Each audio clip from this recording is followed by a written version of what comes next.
মা, মা, তোমার কি হয়েছে? তুমি ঠিক আছো? বাবা ওর বয়ফ্রেন্ড মা, তুমি চিৎকার করতেছো কেন?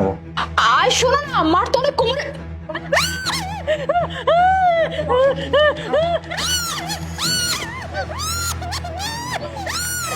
এই, এদিকে তাকা।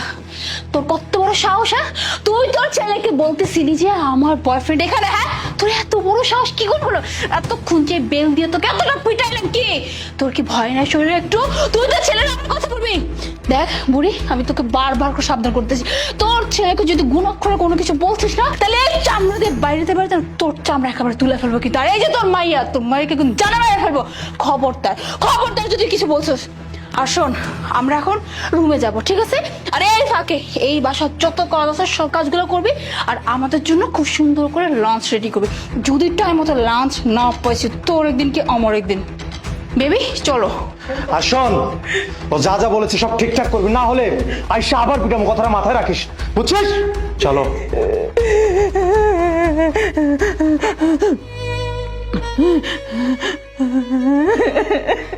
তার মানে আমার পিঠ পিছে আমাকে এইভাবে প্রতারণা করা হচ্ছে? আচ্ছা মোনা, বলো তো এভাবে আর কতদিন? আমার না এভাবে ভালো লাগতেছে না। এই যে তোমার ওই শাশুড়ি আর ওই ননদটার এবার তারাও না তাড়াতাড়ি, তাহলে আমি আর তুমি ভালোভাবে আমাদের সম্পর্কটা চালাইতে পারি। তোমার কি মনে হয় আমার খুব ভালো লাগতেছে? আমি তো ওই বুড়িটাকে আর ওই ননদটাকে একদমই সহ্য করতে পারি না, মানে জীবনটা অতিষ্ঠ হয়ে গেছে। আচ্ছা, এই যে তুমি আমি যে সম্পর্কে আছি, তোমার বাড়িতে আমি যখন মন চায় তখন আসি, যদি তোমার হাজবেন্ড জানতে পারে তখন কি হবে? তুমি কি পাগল হয়ে গেছো? ও কি করে জানবে? ও তো কাজের জন্য এরকমই প্রায় ঢাকার বাইরে থাকে, আর ঢাকার বাইরে গেলে না 2-3 দিন ছাড়া ও আসেই না, ও কিছু জানতে পারবে না। কিন্তু সমস্যা হচ্ছে বুড়ি আর ননদটা, ওই দুইটাকে না যদি পথ থেকে সরাতে পারতো, তাহলে সব সমস্যার সমাধান হয়ে যেত। সবই ঠিক আছে, তোমার কথা আমি মানলাম, তবে ব্যাকআপ হিসেবে একটা তো মানে প্ল্যান রাখা উচিত। সে যদি হঠাৎ করে চলে আসে, আমি কি করবো, কই যাবো, একটু বলবো আমাকে? একটু তো ঠিক বলছো, ব্যাকআপ তো একটা কিছু রাখতে হবে, কারণ বলা তো যায় না বিপদ কখন চলে আসে। হুট করে যদি ও কোনদিন চলে আসে, তাহলে আমি তোমাকে কোথায় লুকাবো, কি করবো? আমি তো কিছু বুঝতেছি না। এই তো পেয়ে গেছি, আলমারি। দেখো, তুমি লম্বা, আলমারিটা লম্বা, এটার মধ্যে তুমি খুব সুন্দর করে ঢুকে যেতে পারবা। বাই এনি চান্স কোনোদিন যদি ও এরকম হুট করে চলে আসে, তুমি আলমারির মধ্যে ঢুকে যাবে, কেমন? হেই ওয়েট, কে ফোন দিচ্ছে? শিট, আমার হাজবেন্ড এখনই কেন কল করলো? চুপ। হ্যালো। হ্যাঁ মোনা, আমি গেটের বাইরে দাঁড়ানো। কোথায় তুমি? কে? বাবা তুমি, মানে তুমি চলে আসছো? শিট, কি হলো এটা? মানে তুমি আজকে কথা বললার, আজকে ও মাত্র চলে আসো ড্রয়িং রুমে, আমি এখন কি করব? যাও আলমারিতে লুকাও তাড়াতাড়ি। আচ্ছা আচ্ছা ঠিক আছে।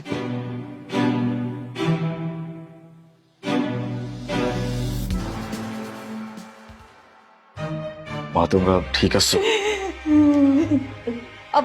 কি ব্যাপার, তুমি হুট করে চলে আসলে? মানে এই সময় তো তুমি কখন আসো না? হ্যাঁ, চলে আসলাম। মোনা, তোমার জন্য না আমি একটা জাদু নিয়ে আসছি। জাদু? কি জাদু? হ্যাঁ, আমি 1 থেকে 3 পর্যন্ত গুনবো, এর মধ্যে দেখবা তোমার বয়ফ্রেন্ড তোমার সামনে হাজির হয়ে গেছে। হোয়াট? কি বলতেছ? বয়ফ্রেন্ড? এই বয়ফ্রেন্ড কোত্থেকে আসবে? কি আজগুবি কথা বলতো স্যার, এটা কেমন ধরনের জাদু? বুঝতে পারতেছো না তাই তো? চলো আমি দেখাচ্ছি, চলো। এই কই যেতেছ? এই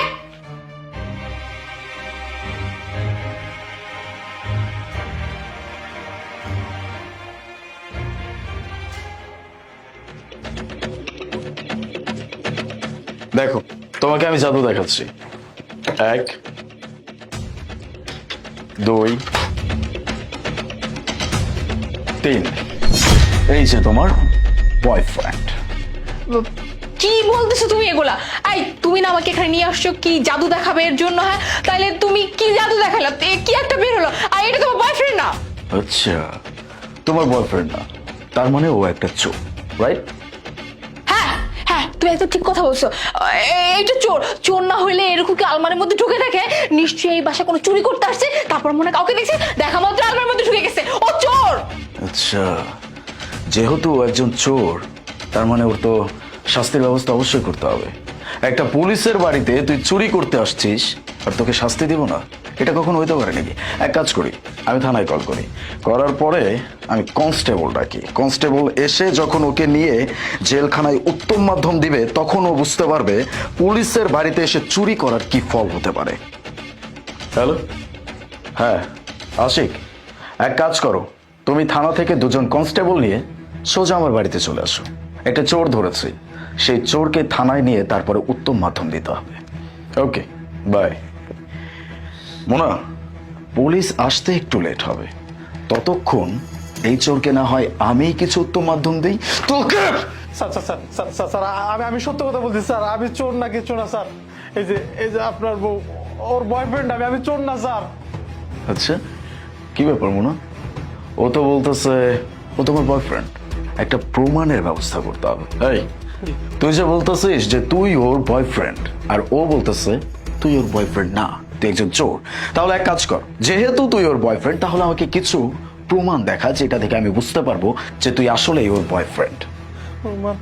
হ্যাঁ স্যার, আমার কাছে প্রমাণ আছে, দাঁড়ান স্যার। এই যে দেখেন।